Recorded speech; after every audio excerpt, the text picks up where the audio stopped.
If I told you that the room on the left was just an ordinary, boring ass room, and it might even be like a little bit irritating because the light has a buzz, and I say that the other room has like razors that run across the floor, they're gonna slice you up until you die. Hey everyone, hope you're having a great day. So in this one, we've got Destiny sitting down with Daniel, and here's where it gets interesting. Daniel says he's a registered Democrat, son of immigrants, but if he had to choose, he'd pick the Republican candidate over Kamala Harris. Destiny is not letting that slide. What follows is one of the most revealing conversations about why people actually vote the way they do. And trust me, Daniel ends up saying some things that even he can't believe came out of his mouth. You're going to want to stick around for the whole thing, because the direction this goes is absolutely wild. Before we jump in, drop a comment and let me know where you're watching from. I love seeing how far this community reaches. Alright, let's get into it. Well, given that Donald Trump just recently announced an investigation into Jack Smith because he was unhappy with being investigated by the DOJ, I would say I'm much more fearful of the guy who's writing specific lawyers' names into executive orders that he wants to prosecute, or the guy who's suing media companies because he doesn't like the coverage they're giving him, or the guy who's suing pollsters because he doesn't like the polls that they're issuing, or the guy who is asking for information about students to kick them out of the United States because they might support Palestine, or the guy who's using ICE to kick people out of the country with masks and invoking the Alien Enemies Act to do it, or the guy, I feel like... Yeah.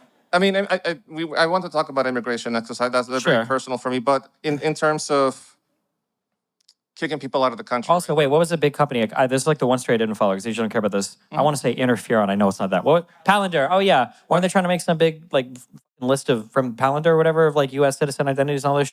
Wasn't that a huge deal? Under the Trump administration? Yes. Yeah. Okay. And I'm sorry. I mean, and please educate me. Would that not have happened under any circumstance, regardless of who won? I think it was a very unique thing that the Trump admin was pursuing. Yeah. Like most of the things they pursue, they're very special. I'm not even debating whether or not Palantir will be good or bad. I'm just making the claim that it would be a matter of fact that it would have happened anyway. Well, but I mean, it didn't under 4 years of Biden. I don't think they were ever going to pursue anything like that. I don't think they ever had the desire or expressed the desire to pursue anything like that. Well, I mean, it was the Biden administration, but it would have been Kamala who would have been... I'm not saying Kamala would have been a bad candidate. I'm not saying... I mean, Kamala didn't mention anything about pursuing relationships with anybody to monitor Americans more closely. I was going to mention the what is it called? The Counterterrorism Act of 1995, which did not pass, but that was the precursor of the Patriot Act. I think in 2001, Biden had mentioned that, that's basically his bill, but, that somebody else pushed. But I don't want to go into like tangents, into like... Go into tangents as much as you want. When we're looking at the presidents, I don't understand where the equivalency comes from between what Kamala would have looked like to Trump. Like Kamala wouldn't have written executive orders targeting individual law firms, right? Right. Kamala probably wouldn't have gone after individual schools seeking 9-figure payouts for...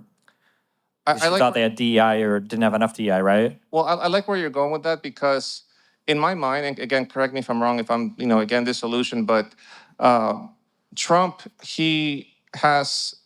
I guess tactically, he does more actions, whether or not they're good decisions. He is more, I guess, impulsive. He makes irrational decisions, kind of like short-term decisions, where I feel like the Biden, like us in his, passing legislation would have been more, like say, for example, who increased the deficit more technically Biden, but he had countermeasures to kind of offset it. So it was more comprehensive, more, he was more strategic about his policy making compared to Trump, which may seem... short-sighted. You could argue it's more like a Queen's Gambit kind of strategy. It's like, oh, I'm just going to keep, forcing, cash in on my political capital and get the ball rolling now, rather than... This idea of just giving credit to somebody for doing things, I don't think... like if I go online, I sign up for, I want like a dating coach, and one guy's like, oh, well, I've, 50 chicks, and the other guy's like, I've 1,000 chicks. It's like, I'm gonna go with the guy with 1,000 chicks. And then I go to this guy's like class and I walk in and it's Epstein. Yeah. Like, yeah, the fact that the guy, like, that's just not a thing that I would be in favor of. Like, yeah, Donald Trump has a lot more actions, but I think they're really bad actions. And the fact that he's willing to do a lot of them, I don't think it's props for that. Yeah. This is where the conversation gets serious. Destiny starts rattling off the list, and every single item is more concerning than the last. Writing specific lawyers' names into executive orders because you're mad about being investigated, suing media companies because you don't like their coverage, going after pollsters because the numbers don't look good, that's not governing. That's authoritarianism with a smile. And here's what people miss about this behavior. When leaders in history started targeting the press, the judiciary, and independent voices, it never ended well. This isn't about policy disagreements anymore. This is about whether we even have independent institutions.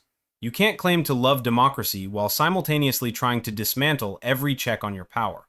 But then, destiny hits him with the Epstein analogy, and that is when Daniel's entire argument collapses. He says this: imagine you're looking for a dating coach. One guy says he's been with 50 women. Another says 1,000. You pick the 1,000 guy. Then you walk into the class, and it's Epstein. The point? Quantity means nothing if the quality is horrific. Just because someone does more doesn't mean they're doing good. It means they're doing more damage faster. Daniel keeps trying to defend the idea that action equals success, but that logic is completely backwards. If I'm running a hospital and one doctor performs 1,000 surgeries, but half his patients don't make it, I'm not giving him a medal for productivity. I'm shutting him down. And like I said, I'm upset that you're forcing me to say this, but it's like, can you not acknowledge the fact that Trump is the only person who apparently managed to get through the threshold of getting elected president while being a convicted felon? Like, who else can make that claim? I'm not saying it's perfect. I'm not saying he's like a hero, but come on, like, you gotta admit, that's impressive. I mean, a guy who basically like led the charge into the election infrastructure of the country, tried to overthrow it, facing charges against it, almost got arrested, was kind of like absolved of these charges, came back to rule the government, took over. I'm describing Hitler right now. I was having. I'm not joking. That was like this is like his story, like into politics. So like, no, I wouldn't give him credit for that. No, I think that's more of an indictment on the average conservative mindset than it is a credit to Donald Trump. Like, it's not like Donald Trump like rose above his convictions and became a better person. He just doubled down. Yeah. Which, I mean, props. I mean, I do that sometimes, but I'm not the president of the United States. He's a capitalist. He's, he may be selfish, but anyway, I'm not going there. I think, I guess my point on that, and we can move on to something else, but like I said, my point on whether the electability of Trump is, he's kind of forcing things that would have happened slowly down the line. Like, we're living in a standard of living that's unsustainable, and he's basically saying, he is making drastic changes now, which is, I don't agree with, by the way, like him kicking people out of the country. But, the laws are the laws. We were going to reach a breaking except when point. they apply to Trump, right? Say what? Except when they apply to Trump, right? Exactly. Do as I say, not as I do kind of mentality. Maybe that's him. I don't know. But anyway, like I said, I think he was the strongest candidate. Well, I mean, like total. I mean, he won the election, so I mean, obviously that's true. But For a reason. Yeah, I'm saying for a reason, but I don't think those are good reasons. I think it's because of the conservative propaganda model in the United States and the fact that a lot of people have been hoodwinked into believing stuff that's just not true. Yeah, I didn't make notes of this earlier, but I did make a note of it from a previous guest. So you were talking about a cult. I don't know if you watched Game of Thrones or you Unfortunately, yeah. Unfortunately, or read the books. The books are better. Not the books, no. Okay, well, there was this one scene where Tyrion goes like, where does power reside? Do you remember that scene? Like, between a king, a holy man, and the rich man. Like, if they all tell you to kill the other two, who gets to decide who lives and who dies, right? Okay. And at the end of the day, it's like, it's just a shadow on the wall. Like, anyway, the point I was trying to make with that is like, when you Well, what was the answer? What did he say? It depends on, when you're, I was going to tie it into like the whole cult statement. Okay. Like, how do you define, like, okay, who writes the book? Who is the authority? Who is the highest authority? And it depends. And, like, it's like, I don't want to say it's a fugazi, but it's like, it's not written in the Bible, like, God or, the Pope or the president. It's like you said, it could be the conservatives, whoever's got the majority, whoever speaks the loudest, and in this Wait, case, it's not written. I mean, it's kind of written into the Bible who the highest authority is, right? Wouldn't it be God? Well, yeah, but like the Pope, I mean, if you're Catholic, is infallible when speaking on matters of church doctrine. It's highly interpretable, right? Well, it's whatever the Pope says, right? But what if you're not Catholic? Then you're not really religious, because as a Catholic, I don't agree with. I respect your religion. I We respect call your those people religion. non-denominationalists or I thought you were spiritualists. atheist. Come on. Well, now I am, but okay, yeah, I don't know. Okay, wait, but I'm just going back to this thing, this idea that like would be the same under the Democrats and the Republicans. I felt like there's this weird world where I would say like the centristy or these legendary Democrat center-left people who all seem to vote for Trump and ardently defend every single thing he says or does, I didn't. right? Where they say these things where they're like, oh, I think it would have been the same for both of them. There is a there's a thing. There's people say that like if you want to make a decision between two difficult things, then you should flip a coin, and then as the coin is in the air, however it lands, you can tell like what you actually want to choose based on how you want the coin to land. You might not know that until you actually flip the coin, and then as it's flipped, you're like, okay, God, I hope it lands heads or tails. You know, if Donald Trump would have won, and all of the people that were kind of like indifferent toward, or they said they were indifferent towards the outcome, you know, they're, yeah, both sides are the same anyway. If Donald Trump would have won and they would have been like, yeah, I mean, yeah, well, we'll see how it goes, then I would have believed that. But the fact that you have like, you know, Joe Rogan and all these other guys, you know, like painting these tables with cum after Donald Trump wins the election. And they're like, oh my God, I'm so happy it was Trump. You know, who knows what it'll look like afterwards. That doesn't seem like indifference to me. He's And not that a messiah. I'll agree to that. yeah, but I mean, like, it seems like there was a clear preference. People do think there's a difference between the two. And every single time, like, if you were to poll a room of 100 people who are like, both sides are the exact same, why is it that 95% of these 100 people are all voting conservative? It seems I'm not like they saying don't they're believe the they're the same. same. Daniel says something wild here. He's building up this whole argument about how impressive it is that the candidate got elected despite being a convicted felon, despite trying to overturn an election, despite facing all these charges. And then he says this: a guy who led the charge into the election infrastructure, tried to overthrow it, got absolved of charges, came back to rule the government. I'm describing the failed Austrian painter right now. Let that sink in. He said that, not Destiny. Daniel literally compared his own candidate to one of history's most dangerous figures and then tried to argue it was impressive. That's not a winning argument. That's a confession. And Destiny's response is perfect. He says, that's not a credit to the candidate, that's an indictment on the conservative mindset. Because you're right, it is shocking that someone with that background could win. But the shock isn't admiration, it's horror. The fact that millions of people looked at that resume and said, yeah, that's my guy, tells you everything about how broken our information environment has become. Then Destiny brings up the coin flip test, and this is brilliant. He says if you tell people to flip a coin between two choices, you'll know what they actually want based on how they hope it lands. And he's right.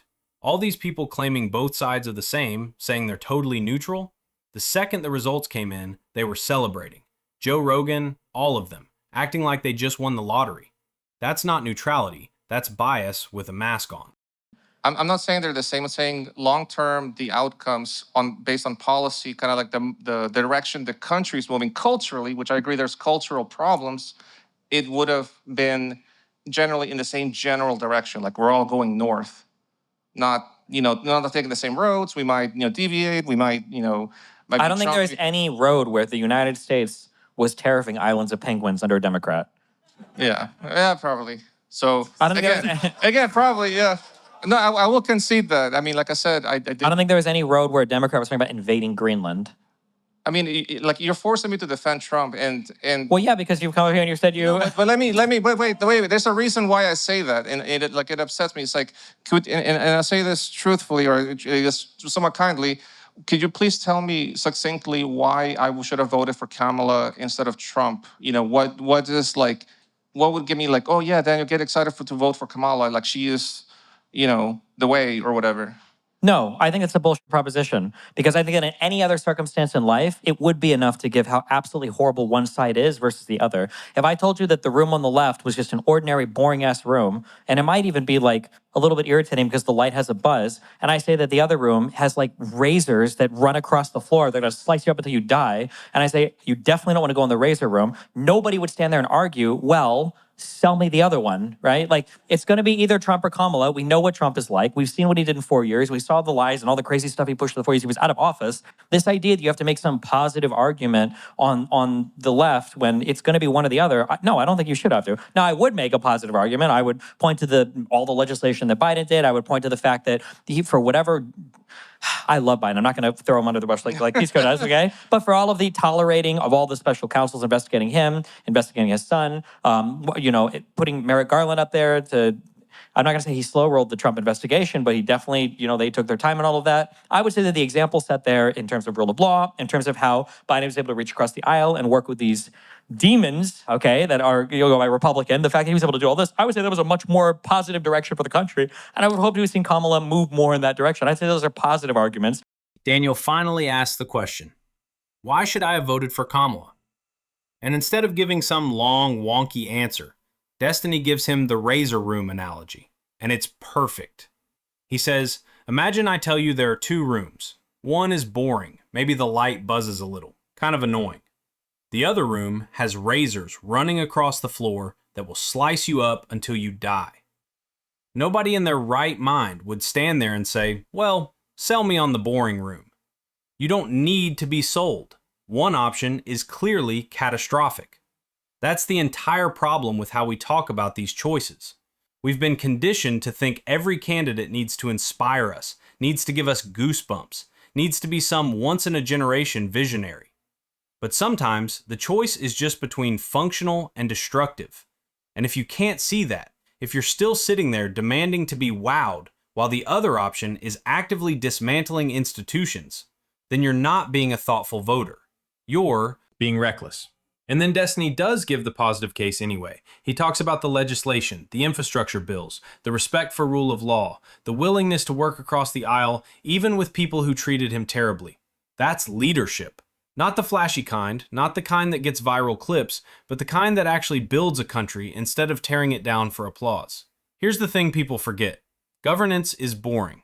It's supposed to be. When your government is constantly in crisis mode, when every day is some new scandal or threat or constitutional violation, that's not strength. That's chaos. And chaos might be entertaining, but it's a terrible way to run a country. We don't need a ringmaster. We need someone who understands that the boring work of governing, the compromise, the patience, the respect for institutions, that is what keeps a democracy alive. So what do you guys think of this? Leave your thoughts down in the comments. Please like and subscribe, and I will see you in the next video.